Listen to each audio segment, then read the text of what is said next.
Good evening, everyone, and thank you for joining us for our next webinar in our Scleral Lens Education Society series. Tonight's webinar is going to be on how to utilize techniques for scleral lens success. We have two awesome speakers tonight. First, we have Dr. Melissa Barnett, who is not only a fellow of the SLS, but she is actually one of our past presidents. She currently practices as the principal optometrist at the University of California Davis Eye Center. Dr. Barnett is a fellow of the AOA and is the chair of their contact lens and cornea section. She's also a fellow and global ambassador of the BCLA and serves on the advisory board of the GPLI. She is an internationally recognized key opinion leader specializing in dry eye, specialty contact lenses, and presbyopia, and has lectured and published extensively on these topics. Dr. Barnett has co-authored and edited the book Contemporary Scleral Lenses, Theory and Application, with unique perspectives and contributions of international experts. And it's a great book. I've got a copy of it and it's awesome. And she also co-hosts a very popular podcast called Global Eyes, which is also great to keep up with all things eye related.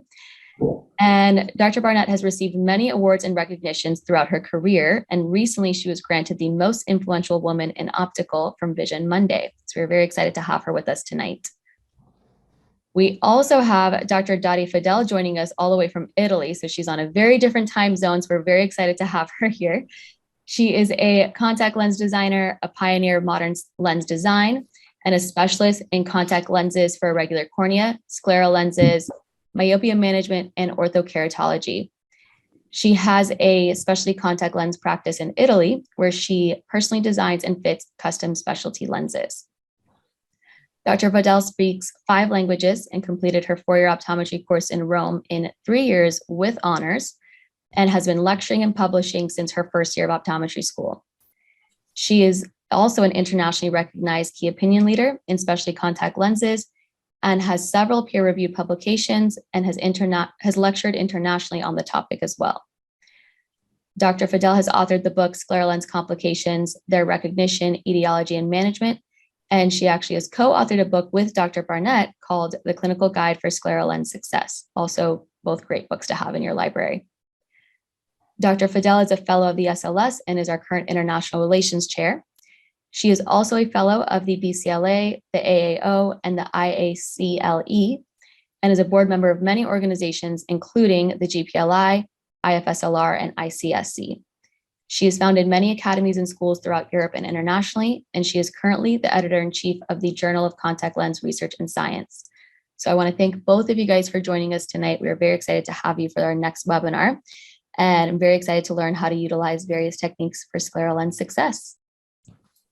Oh, wonderful. Thank you so much for the kind introduction. And thank you all for joining us tonight. We're so happy to have you here. And thanks to Daddi for lecturing with me in the middle of the night, her time, and a reasonable time, my time. So we're very fortunate to work with many of our industry partners to grow our wonderful profession. And this is really a fun and exciting lecture. So let's just kind of start with some new things. First, for those of you who haven't seen it, the BCLA Clear Scleral Report that we both contributed to. And I would give a shout out really to the entire BCLA Clear reports, not just the Scleral report, but if you're interested in contact lenses in general, they're wonderful reports to read. But in this report, there's the official guide to scleral lens terminology. And for partners who are on and listening, I would encourage you to read this, and so we can all be on the same page. So we can all be talking about the same thing when we're talking about scleral lenses. And this publication, the official guide to scleral lens terminology, is in the BCLA Clear Scleral Report. And here you can see just a few examples of language that we should be using when we're talking about scleral lenses. Resources. There are many resources that are available. The research in scleral lenses continues to grow and the publications continue to grow. Many of you have likely seen some of these resources. We have a Van der Warp's A Guide to Scleral Lens Fitting that has been out for more than a decade. The clinical guide for scleral lens success that I wrote along with Daddi Fadel is available in multiple languages, free of charge from Scleral Success. There are textbooks, Contemporary Scleral Lenses Theory and Application, Daddi's book, Scleral Lens Issues and Complications, and then most recently, the Scleral Lens Education Initiative, which can be downloaded as well, which has clickable links for everything scleral lens. Now, if you look at the publications in 2020 and 2021 beat out 2020 by just a few, but the interest in scleral lenses continues to grow both in publications and in clinic. So let's start just the use of dye. We're going to talk about really highly technical components of scleral lens fitting, but we can't forget the use of fluorescein and listening green when we're evaluating scleral lenses. So we still want our slit lamp, we still want a lens on the eye. And I do want to also thank Tom Arnold, especially for many of his pictures that are in this presentation. So thank you, Tom. So we can use sodium fluorescein, and we could use a blue light. So I have my technicians use this to see if there's any bubbles or any touch or things like that. But we want much more detailed information using white light with a slit beam with sodium fluorescein. So here you can see some examples of an eye, and we're looking at that greenish area, of course, the fluorescein, and we can do it centrally. We can look at the limbus. We can get a lot of information actually with a slit lamp, a lens on the eye, and fluorescein. Of course, we can do this without fluorescein as well. Just evaluating the lens, the eye, we can take a close look with our slit lamp. Now, listening green is also something that we can use for scleral lens assessment, and listening green is so helpful when we're evaluating for ocular surface disease. So looking at the conjunctiva, looking for staining, as you can see here on the left, and conjunctival chalasis, as you can see there on the right. And here are some images of beautiful scleral lens alignment. We want to make sure that the blood vessels are nice and smooth when patients are looking in different directions of gaze, that the blood vessels aren't moving at all either. And of course, we can use our OCT to correspond with the slit lamp views. So some beautiful images here of how a scleral lens looks, some beautiful images there. Edge lift, we can see, again, these are just using our slit lamp, which is traditional. We can see using the shadow. I think scleral lens fitting is really intuitive. And so asking our patients, how does the lens feel? Put it on the eye. How does it feel? 20, 30 minutes later, how does it feel again? And then if they notice it, asking where exactly, and evaluating the edge lift there. So here you can see the shadow. And here you can see you can have both compression and edge lift, but just a lot of great information. So that is what we're kind of used to. But Daddi, tell us about why you want advanced technology. So yes, just few comments on the previous slides regarding lithamin green. So why we need both of dyes when fitting scleral lenses? We are used to use the fluorescein to assess the lens fitting when we were fitting all these years corneal lenses. Because fluorescein with the iris, it has a higher contrast, yellow of the fluorescein and the color of the iris. So the higher color allows a better evaluation of the corneal lens. But with the scleral lens, we are assessing the fitting with the sclera. The sclera is white, so the yellow with the white sclera, it has a low contrast. With lithamin green, the green color of this dye allows us to have better contrast, and the assessment would be better. Also, you talked about assessing the clearance without fluorescein into the ball, and this is very important. Thank you for talking about this, because during the workshops I'm doing around Europe, I noticed that professionals, when they have the follow-up of the patient, they remove the lens, they put fluorescein, and they apply the lens again on the eye to assess the fitting.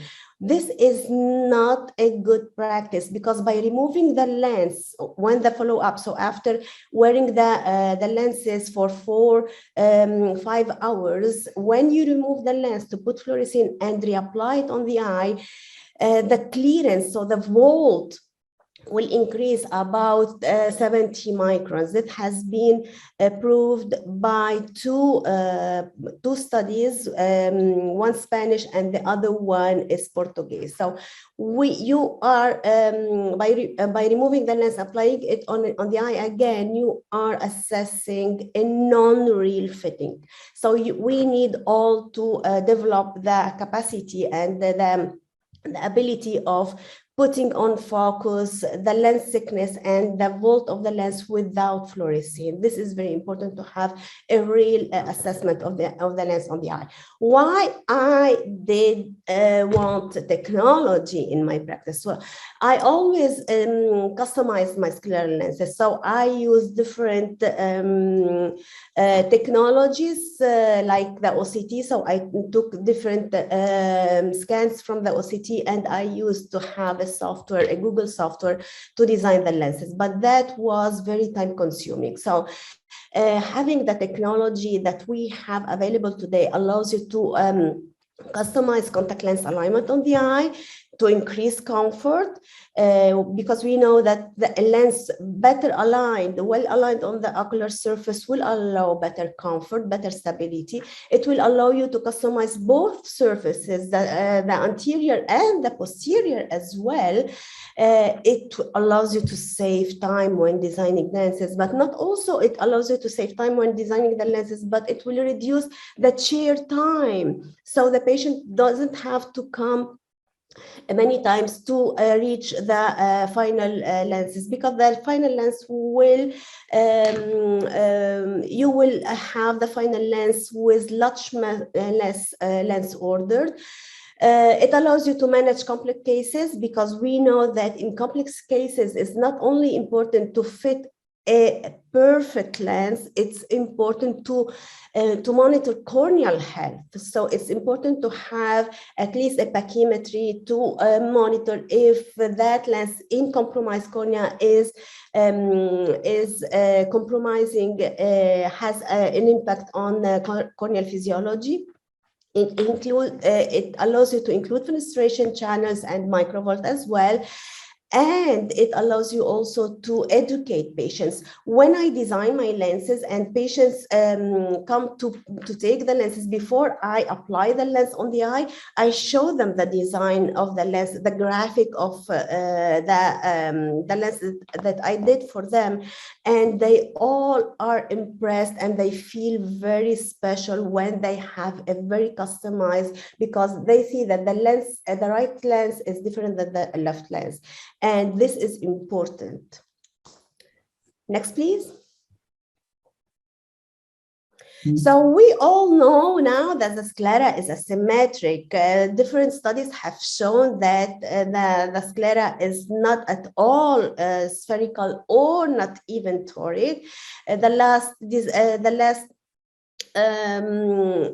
study from Denir et al. Showed that about 70% of sclera are all asymmetric. So what is happening? What happened? Did the ocular surface change? Why we are thinking now that all scleras are asymmetric? The ocular shape did not change, but the technology changed. From 3 millimeters of detecting the ocular surface, now we can detect up to 18, 22 millimeters. So we have better understanding of the ocular shape. And this better understanding allows us to have better designs to align with the ocular surface. Next, please. So customizing lenses, as I already told you, allows, next please, allows to a person to customize the posterior surface of the lens, next please, and also the anterior surface. Why the posterior surface? To avoid complications, to avoid blanching, indentation, conjunctival inflammation, prolapse, air bubbles, limbal congestion, and many other complications that we encounter when fitting scleral lenses. Next, please. So yes, why to customize scleral lenses? I have so many reasons to tell you why we need to customize every lens for every eye. Again, Dinir et al. Showed that 70% of eyes have asymmetric scleral contour. So if you are fitting for a spherical lens, if you are taking a spherical lens from a diagnostic set and you are putting this lens on the eye of your patient, you have 6% of success. This is a very low rate. So to have a better success for the first lens applied on the eye, because we know how important it is to apply a few number of lenses when we are putting the diagnostic lenses on the eye. By applying a spherical lens, you will have 6% rate of success. So it's better to start at least with a toric lens. And if you have an asymmetric one, it would be even better. Next, please. Daddi, just to chime in here. So a little perspective for those of us who've been fitting scleral lenses for a few years. So original diagnostic sets had spherical haptics. And as technology has evolved, as the Visser studies have come out and the Denayer studies and there's so many studies now on scleral shape have come out, we should be reaching for a lens of back surface toricity. So it's so unusual if I have a lens that doesn't have it. And I think, wow, are they one of that 5.7% that are spherical, or is it something else? But it's really changed the way that we fit scleral lenses at this time. So completely agree that most of our lenses should not have back surface toricity. And we know that scleral toricity, again, there's so many studies, I'm not going over every single one here, but it really does change as we go further from the limbus. And so on average, about 100 to 200 microns at a 15 millimeter cord and up to 400 at a 20 millimeter cord. And just think about what we're fitting in diameter when we're fitting scleral lenses. And it varies depending on where you are in the world. But as we go out further, we do have more asymmetry. And of course, there's a big variation between individuals. Now, we know that corneal and scleral toricity are not typically correlated. And one take-home point I hope that you learned from this lecture is that the sclera shows more irregularity in more irregular corneas. So even though we have a cornea that's with the rule and the sclera is not with the rule, could be against the rule, if you have a patient with advanced keratoconus that has a huge amount of corneal irregularity, most likely their sclera will also have a lot of irregularity as well. Yeah, this is very true. And also the position of the keratoconus of the cone is indicative of scleral toricity. The more is decentered the cone, the more we will have asymmetric sclera. So this clinically, how to translate this, if you have a patient with the keratoconus, you know already that the sclera is asymmetric. So if you have in your diagnostic set just toric lenses, first diagnostic lens that you need to apply is a toric lens. If you have asymmetric. So another reason why to customize scleral lenses, because patients now are asking for customized lenses. They don't only need scleral lenses. These are emails and messages that I receive from patients from around the world. They are not searching, so they are not contacted me to know if I fit scleral lenses. They want customized scleral lenses, and they are available to travel to have this technology. Next, please. So here is a few days ago, a patient from Germany from Germany and from Spain who contacted me again for customized lens with advanced technology. Next, please. Another reason to customize lenses is because it improves comfort. The Visser and al. Since 2006, they show that toric scleral lenses, by switching from spherical to toric lenses improved comfort and allowed to have better patient satisfaction and more wearing time. So to increase comfort, we definitely need to customize lenses. Next, please. And to customize lenses, we have so many different technologies. From a corneal topographer to different corneal scleral topographer and also impression techniques. Next, please.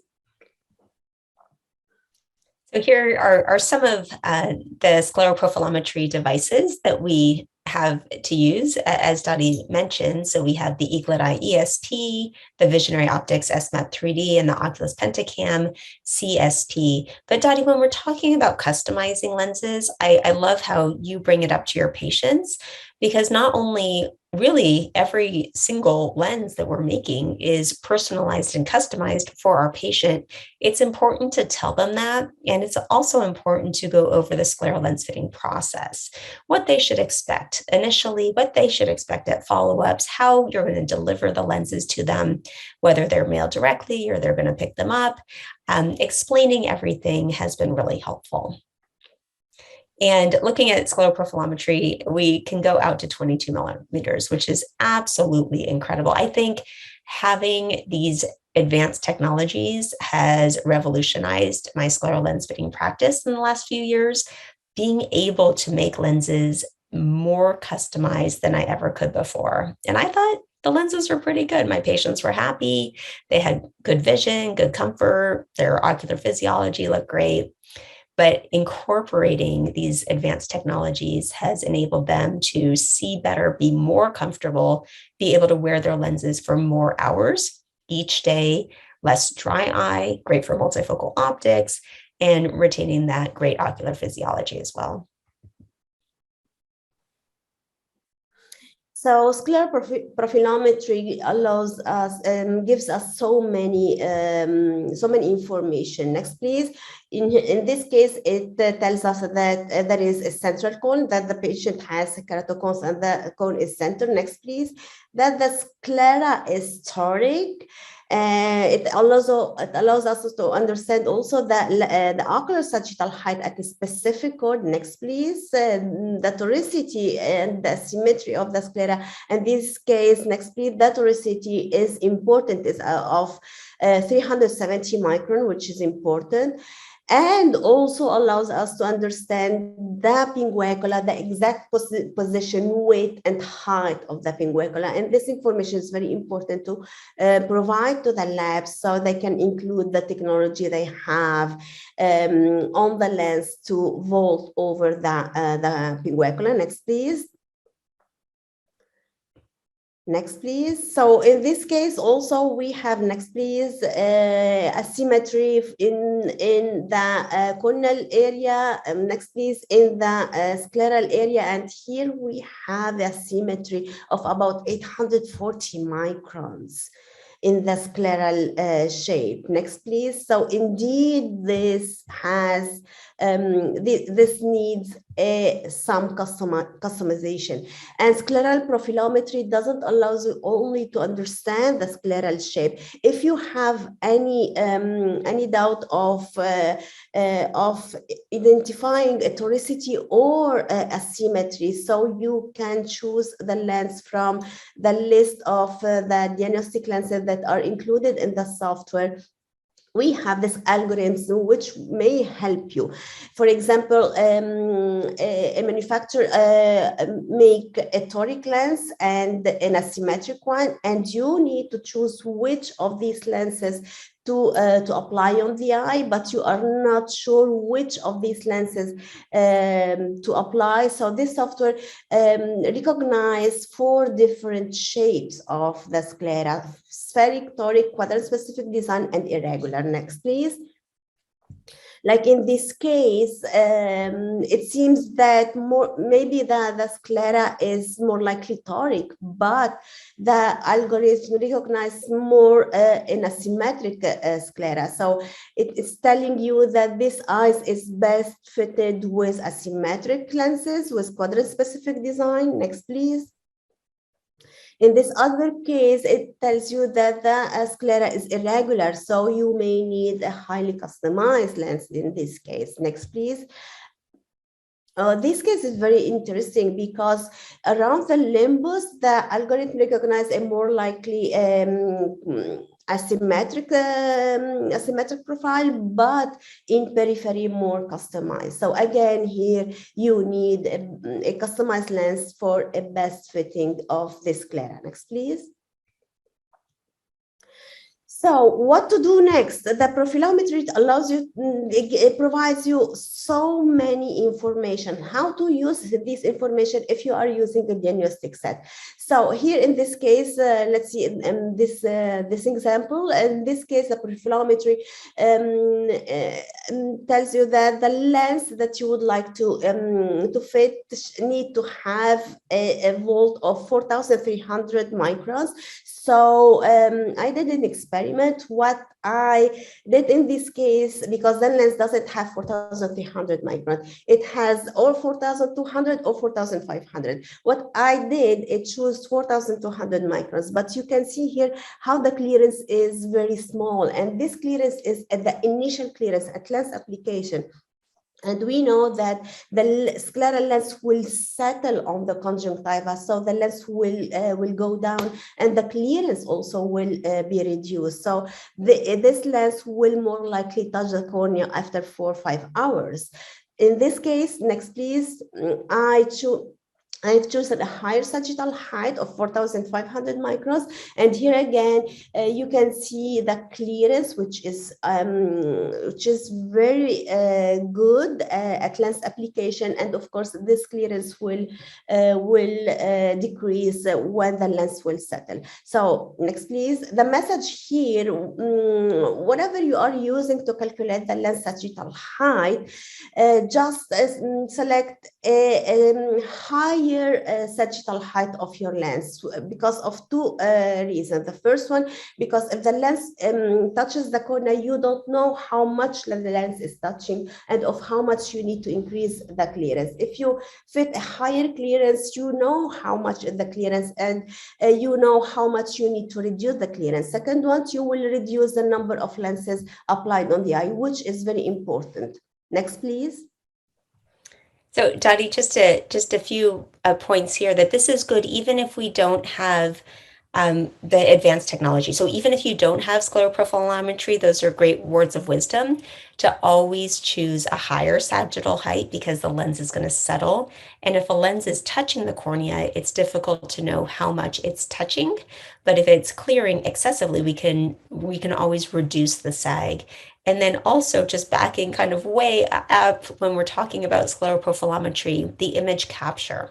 So in my clinic with this specific instrument we were talking about, having 2 people is really beneficial. So I have 2 technicians who are helping to take the image, because with all of the devices out there, we want good information. If we have good information in, then we can use that information. We do want to get as much of the eye as possible with a good image capture. So for that device, I actually have one technician who's holding the eyelids open and another one who's running the instrument, which has helped in my clinic to get very good images.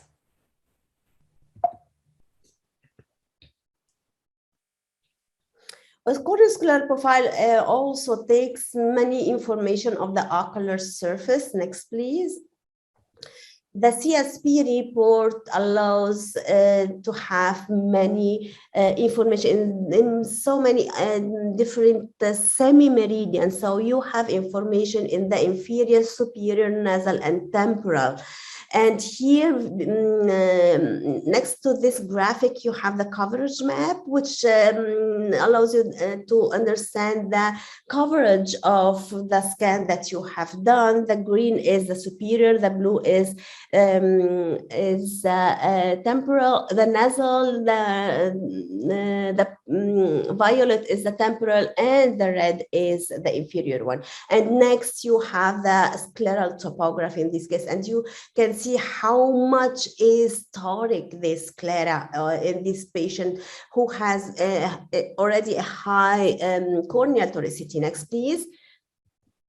And then here you have all the information that the software calculates of the ocular surface. It allows you to understand how much is the toricity of this sclera and how much is the sagittal height of at a determined chord. So here again, if you are fitting using a diagnostic set, you need to set the diameter of the lenses that you have in your diagnostic set, not the diameter, the lens sagittal height calculated at that determined chord. So you need to ask the manufacturer at which chord they are calculating their the lens sagittal height in the diagnostic set, and you need to include that chord because the software will allows you to understand what is the volt, the lens sagittal height at that chord that you need to pick from the diagnostic set and include it on and apply it on the eye.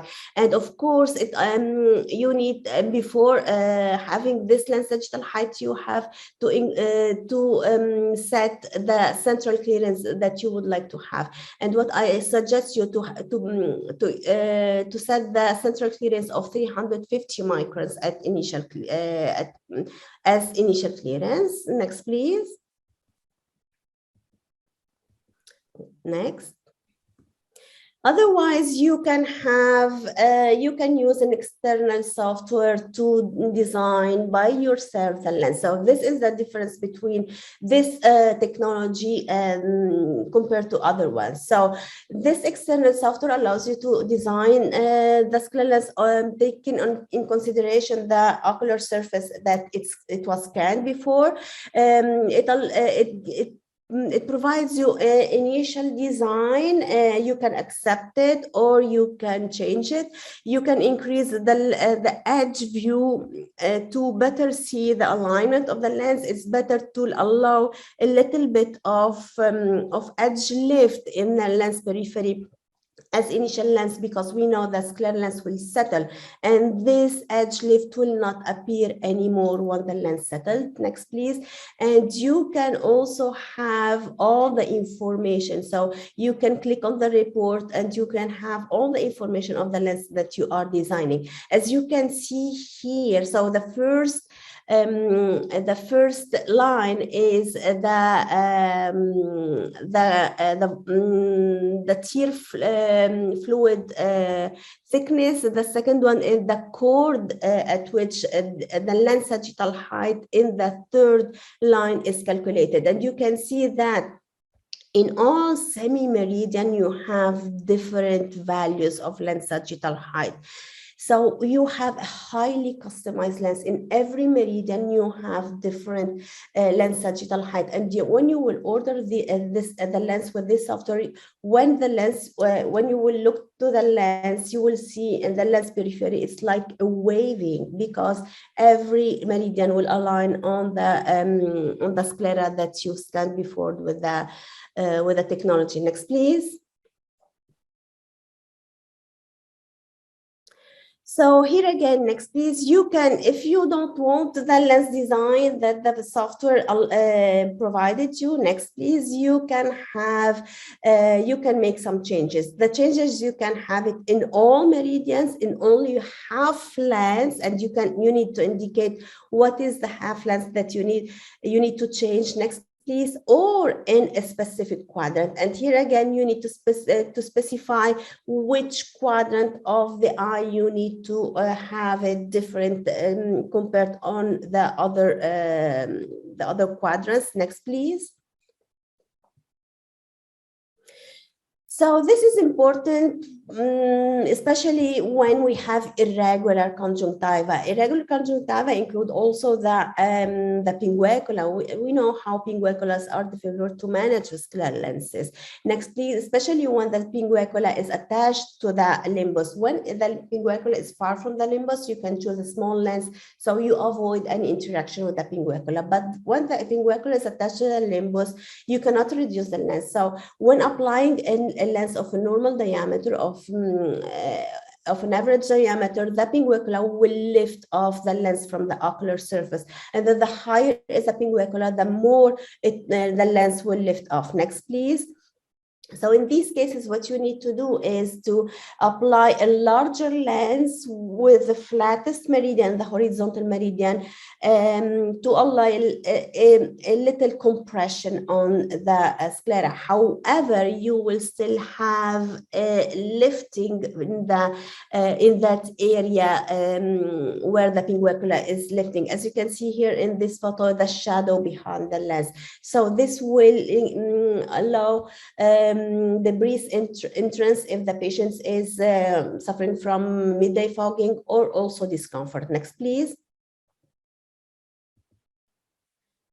And this may inflame the pinguecula over time. Next, please. So the best thing to do is to have some technology to vault the pinguecula. As we already saw, the corneal scleral profiler gives you all the information that you need to give the lab to include some technology in lens periphery over the pinguecula. Next, please. Otherwise, you can design the vault by yourself with this software. So where the pinguecula is present, you need to put this line that I don't know if you can see it. I can't use my pointer, but the map, the fluorescein map with the black line, you need to put it on the quadrant where the pinguecula is present, so you can design by yourself the vault in that area. So in the graphic superiorly, you can see the vault, and also you can see it in the inferior graphic. Next, please. Next, please. And here, to have a better view, you can increase the view of the edge. Next, please. And also, if you want to order the lens from a manufacturer, from the diagnostic set, this by designing the microvault, you have the exact height and also the exact width of the pinguecula. Next, please. So this is similar to all other irregularities, not only the pinguecula. We need customized lenses in these cases to avoid important complications to the ocular surface. Next, please. So let's talk about, yes, all the lumps and bumps on the conjunctiva. So not only pinguecula, but glaucoma drainage devices, emblems, pterygium, cysts. It's amazing. Once we start looking for these, we can see that most everyone actually has some sort of conjunctival irregularity. And these can really interfere with the fit of our scleral lenses, and significant inflammation can occur. In my practice, we have a lot of patients with advanced glaucoma that have blebs and glaucoma drainage devices, and I never want to interfere. I never want to push down on that. So we do want to vault over these areas to minimize the interaction. So we have all sorts of irregularities, not only on that scleral conjunctiva, but also the cornea. So here you can see some elevations within the lens. This is a patient with Salzmann's nodular degeneration, and you can see how beautiful that goes over, so it doesn't touch the cornea at all. You can see that elevation there. And different designs have all sorts of different terminology for what these elevations are called. And so I would just ask your laboratory manufacturer what they call it specifically, how it is used. Can one be put in? Can more than one be put in? Can it be within the lens, at the edge of the lens? It really differs with the labs. Each lab differs quite a bit. So just talking to the laboratory consultants who are really helpful. And then, of course, we have impression molding. So we can take an impression of the eye. So an example in my practice, one of my favorites is a patient with glaucoma with an 8mm bleb superior. I couldn't get any other lens really to work for her. So did an eye print, took a mold and sent that off to the lab. So here you can see the blue goo. And I don't know about you, Daddi, but I always get more messy than my patients. I have blue goo like all over my hands, everywhere. The patients seem to be not so bad. They're pretty clean, but I come home with a lot of it on. And you can see just how precise impression molding is. And there have been multiple studies that support the use of impression-based scleral lenses, especially in those who have advanced diseases. So some gorgeous images here. These lenses are entirely customized. And whenever we're fitting a lens that is customized, we need to inform not only our patient how to apply the lens, but also those staff members who might be teaching the patient on how to apply it. So for example, if there's a black dot here and the black dot goes at the bottom at 6 o'clock, we want to kind of aim the black dot towards the bottom. Now, I do have patients who get so worried and it's not exactly perfect and it might be off by a tiny bit. That's fine. But just generally, we want to apply the lens in that general direction. And when there are elevations, or if the lens is impression based, we want to tell the patient that this lens is actually correct because, as you can see here, it's not completely circular. There are different elevations. Yes, that should be there. And if there's, say, an elevation, oh, is that a defect in the lens? No, that's not a defect in the lens. And the same thing goes for a mark on the lens, a dot. That yes, there should be a black dot. The dot should go at 6 o'clock. That will really prevent a lot of callbacks. And we've gotten them, I see a dot, there's a bug on my eye. No, that's the lens. There should be a dot. It should be at 6 o'clock. So good to review that with our patients. And you can just see a beautiful alignment and Tom Arnold's gorgeous pictures, because all his pictures look so beautiful. It's not real life. I mean, not all of my fits look this beautiful, I'll be honest with you. But we do have the opportunity to be much more beautiful with the technology. Yes, we talked about this conjunctival irregularities, but we saw also with the Salzmann disease that we may have also corneal irregularities only in small parts. So instead of increasing the volt all over the cornea, we can include a localized volt also in the corneal area with using this software. And it's very important, you brought an important point about the black dot. It's important when you are customizing lenses, highly customizing scleral lenses, it's important that the patients put the dot at 6 o'clock, because it's not like the toric lens. Once applied, the lens will rotate and will align the flat meridian with the flat meridian of the ocular surface and the steep meridian of the lens with the steep meridian of the ocular surface. The customized lens, if you apply it rotated, it will not recover its position because it's very high, it's highly customized. So it's important that the patient apply the lens with the dot at 6 o'clock, especially if they have anterior surface toricity. Next, please. So here you can see how the posterior lens surface is different in all quadrants. And if you have included customization, only a customization like a microvolt in some part of the sclera or of the cornea, you will see how this is included only in that quadrant, that meridian that you needed. Next, please. It's important to customize lenses in compromised cornea. Like you can see here, this is very, very delicate. The cornea, it's the thinnest location of 93 microns, which is very, very delicate. Next, please. And in this case, she had not only very thin cornea, but also neovascularization and gas vessels coming into the pupil area. Next, please.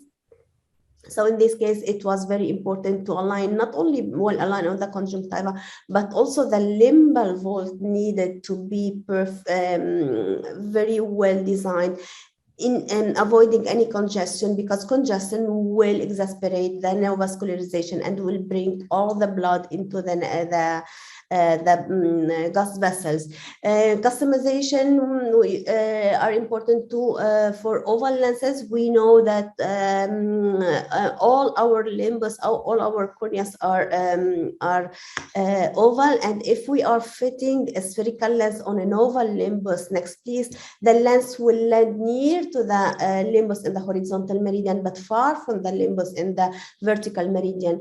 Next, please. And this will create an excessive fluid reservoir, limbal clearance in the inferior area. This will cause decentration, discomfort, and prolapse. Next, please. And also midday fogging.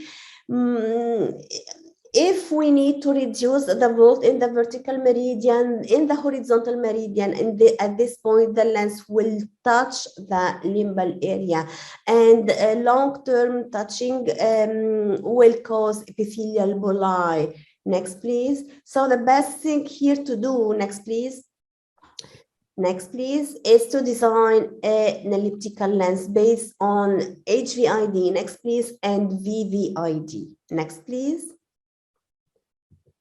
You can design oval lens also using this software by changing these chords in only one meridian. So you need to change it in first in one quadrant and first in the other quadrant. Otherwise, if you put half lens, it will change all the superior or the inferior area. So you need to change these courses in one quadrant at a time. You can include fenestration. Why it's important to include fenestration? Why customization is important for fenestration?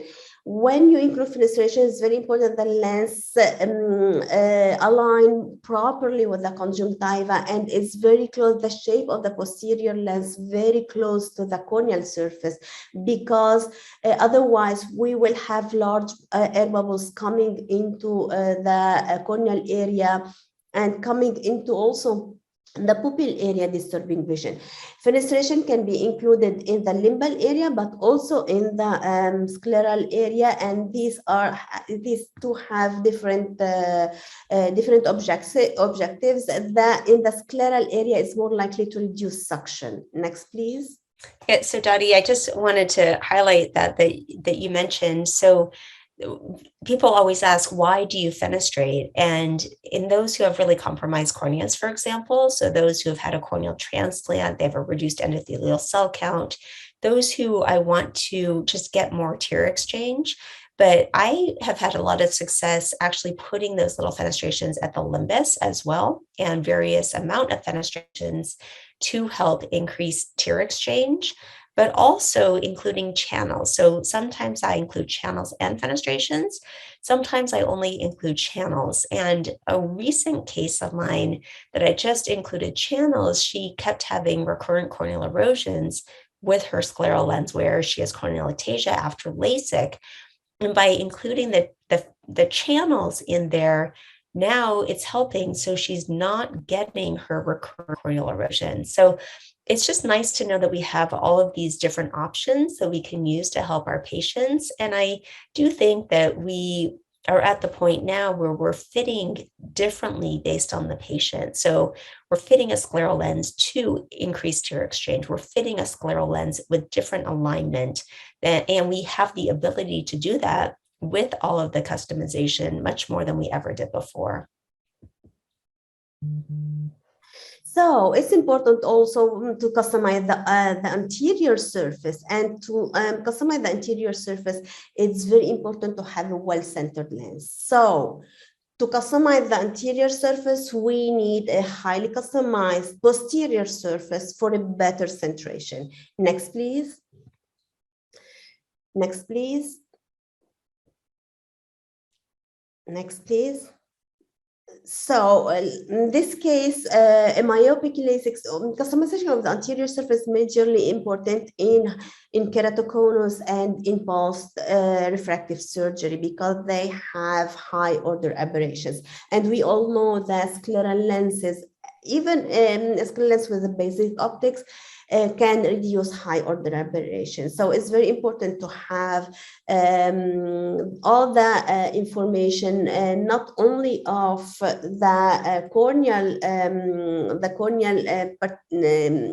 topography and pachymetry, next please, but also next please, also the corneal, the high order aberrations profile before applying the scleral lens. Because we need to compare this profile with that after applying the scleral lens. So after applying the scleral lens, you need to have a tomography over the anterior surface of the scleral lens to understand how much the scleral lens did improve the higher order aberrations. Next, please. So we have different technologies. You can apply on only a standard optics, but in some cases it's not sufficient. So you can include some eccentricity in the anterior surface. But be aware that not all patients accept the eccentricity in the anterior surface. And also when you are applying the eccentricity with the diagnostic set, the lens should be very stable. And we know that the lenses in the diagnostic set are not customized, so they tend to decenter. And the decentration of the diagnostic set with the anterior surface eccentricity will increase the higher order aberration of that eye. So include the eccentricity once you have attempted a good alignment and good centration of the lens surface. Next, please. So in this case, scleral lens with front surface eccentricity was applied. The visual acuity was good, but the patient wasn't happy because she could still see halos and starburst, especially during night. Next, please. So in these cases, the front surface eccentricity is not sufficient. Like you can see here, all the high order aberration RMS and spherical aberrations, coma decreased by 3-fold, significantly increased. And the patient stated that with this lens of FSE 0.6, she could see worse. So in these cases, next please, we need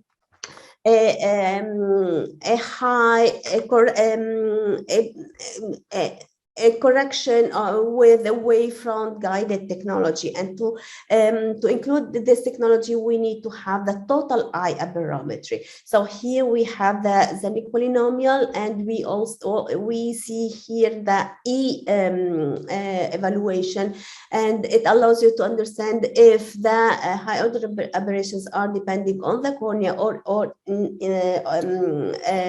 depending on the internal optics of the eye. Next, please. So by adding a high order aberration, you can improve the wavefront guided technology. You will improve the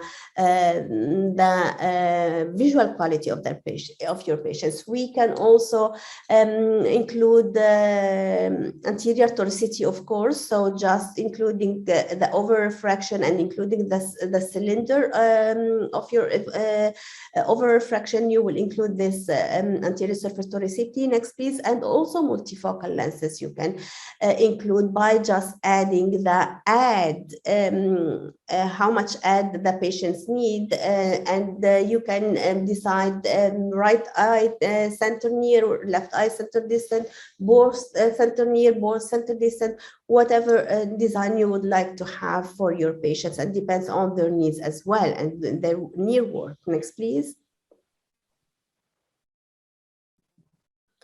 So here again, by moving this line, you can see how the anterior surface profile is changing between meridians. Next, please. So here you can have a highly customized lens in the posterior area and also in the anterior area. And we know that that centration is very important, but in some cases it's not possible to have a good centration, not even if the lens is very well aligned. So we can, there is a technology that allows you to decenter the optics of the lens, especially if you are including multifocal optics or correcting high order aberrations. Next, please. You can see how that bottom lens is decentered as well. Patient selection, yeah. For the scleral lens success, it's very important to well select the patients. Patient selection is important, and we need also to set their expectations. Next, please. Patient selection depends on their previous treatment, previous scleral lenses they fitted. It's important to understand the material, the lens design, and what were the problems with other lenses, just to avoid to repeat the same complications and to prolong the scleral lens success. There is no limit of age. You can apply scleral lenses to babies and to all patients, and there is no difficulties, not even in applying, in the manipulation, in the handling of the lens, not even in advanced age. Next, please. In some cases, you need some caution. So there is no total contraindication of scleral lenses. Every case needs to be taken differently, and we need to have technology to understand when fitting these cases, compromised cases. We need to verify the corneal health after lens application. Next, please. Diabetic and immunocompromised patients need also some caution. Next, please, because of the reduced endothelial cell density, as we saw. Also, patients with glaucoma and drainage devices need some attention, and definitely need customization in this case. Next, please. We need to understand if the patient has any